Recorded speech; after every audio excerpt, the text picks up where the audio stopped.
Hello and welcome to Mission Alive.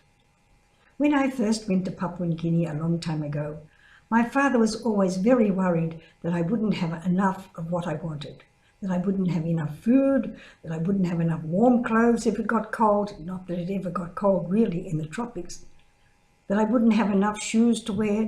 Did I need to take another pair of sandals?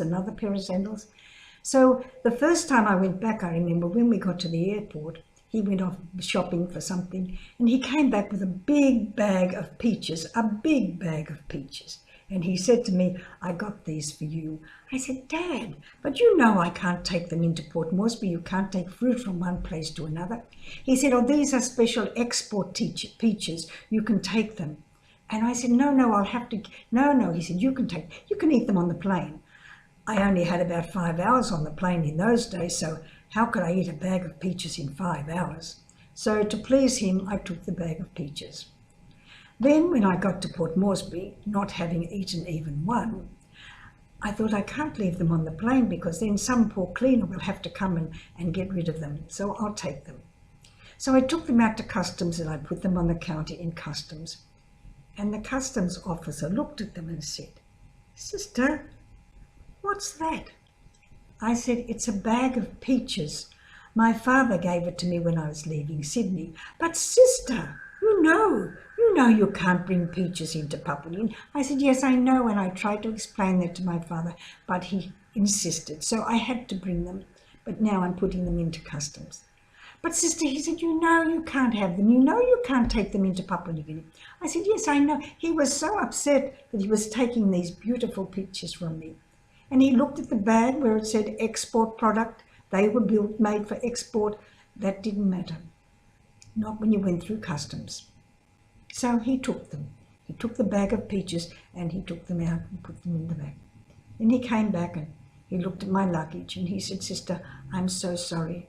I'm so sorry I had to take your peaches." I said, "That's all right. I understand. I told my father before I left that's what would happen. It's okay." So I picked up my luggage, went through the passageway and outside to the people who were waiting to meet me. And then we went out the door and started to walk up the street to where the car was. As we walked along, we heard somebody calling, "Sister, sister!" And I turned round and he was the custom officer running along the pathway with a bag of peaches in his arms.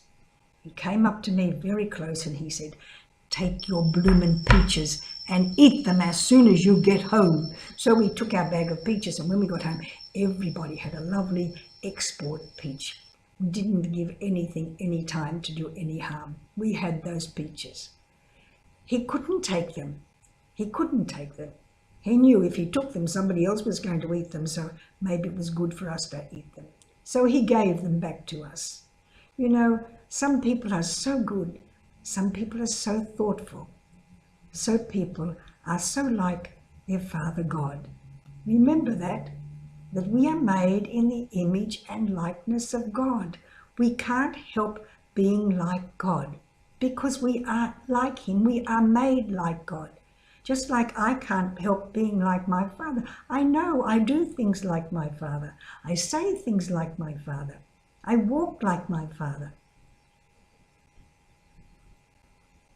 My father was my great model. My father was my great pin-up man. So I wanted to be like him. So, with us, God is our pin-up. God is the one we have to be like. We are children of God. And this man, yes, he was a child of God and he wanted to be fair to other children of God. So take your bloomin' peaches and eat them as soon as you get home. So we did. We had a lovely time with our peaches, thanks to the generosity, the kindness, and the goodness of another child of God. So this week, remember you are a child of God, and the people around you are children of God. So you can be kind and loving and generous and supportive of them. Then they will be children of God to you and do for you what you do for them. Goodbye for now, and I'll see you again sometime soon.